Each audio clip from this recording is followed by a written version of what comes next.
Here we are talking about safety first giving. This is Pastor Phil with Nick Vanderlyn. You remember this face here, the big happy smile, good cheerful giver. God loves a good cheerful giver. So there Nick goes, swiping the card, the debit card, there you go. Good thing Bank the Credit Union. Now he's going to punch in some numbers there on how much he would like to give, and we can all take a look at that, but the numbers have been smudged to protect the innocent. 6,000. Whoa, Nick, you're a very cheerful giver there. I don't know if that's really going to be able to go through our machine there. I think you're just maybe trying to show off a little bit there, but hey, we really appreciate the thankful giving there. Putting in lots of PIN numbers there, sending, receiving. What's going to happen next? I think it's going to be declined there. What's going to happen? And oh, $10. There you go. Thank you very much, Nick. We really appreciate you giving to us there. I'm not sure what's happening, but if you'd like to give $6,000, definitely I would appreciate it. Merchant copy. There's your merchant copy, and you're filling out the envelope there. Good job there, Nick. Filling out the envelope properly, name, amount, where it goes to. There you go, you're confusing us again, Nick. And yes, that's the merchant copy, and there you're getting it in there, licking it shut, putting it in there, and a big happy smile. Thanks, Nick. Yeah, really appreciate it. Well, here he goes with the credit card. Obviously, he hasn't taken the Dave Ramsey's course. He's just on a roll here.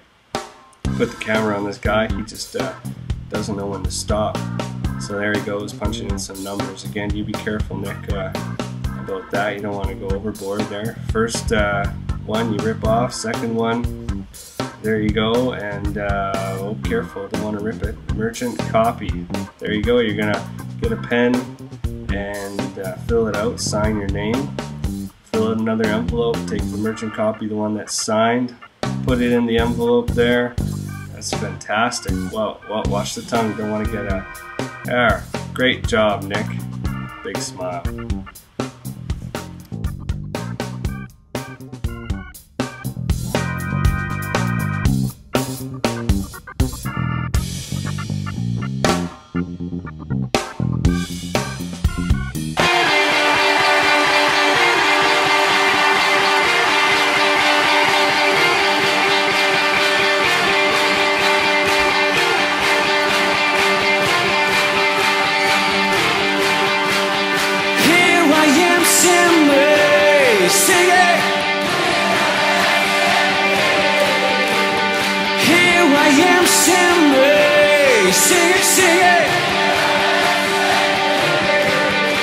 There's nothing in my hands, but here I am, sing me.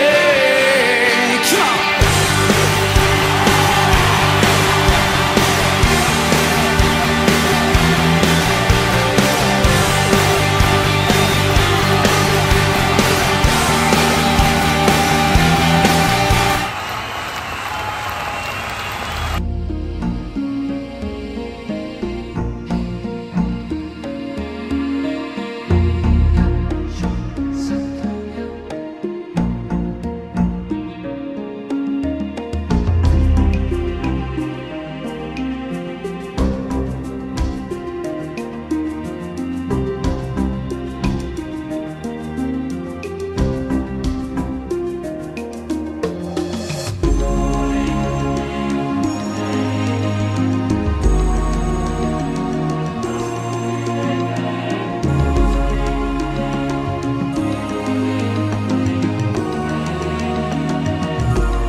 So this is our front porch looking out at the city of Fort St. John. That's where we live, Fort St. John.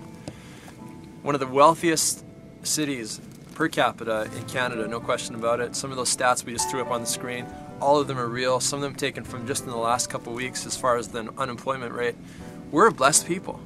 We are blessed beyond the wildest imaginations of many people in the world today.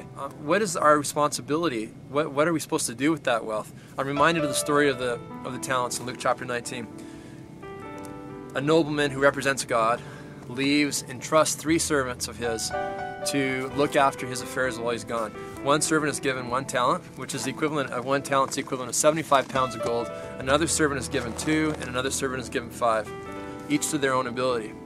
Then he leaves, and I think about that parable, and without a doubt, I'm sure that we as a city are the guy with 5 talents.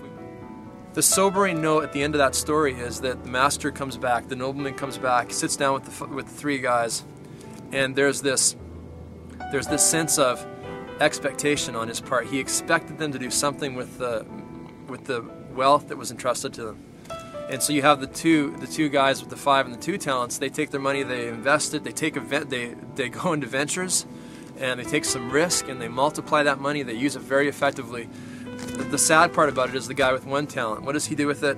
He digs a hole, puts it in the ground, and essentially takes that 75 pounds of gold and does nothing with it. You know that Canada is no longer considered a Christian nation? The UN calls us a pluralistic nation, which in essence is we once were a Christian nation, we no longer are. I believe it's our time.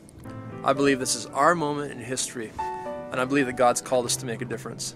I think it's time that Evangel Chapel started thinking aggressively beyond our 4 walls. Now it's good to think about our city, it's good to think about our church and be looking after the needs that are immediately around us, but we also have a call not only to our neighborhood and not only to our nation, but to the entire world.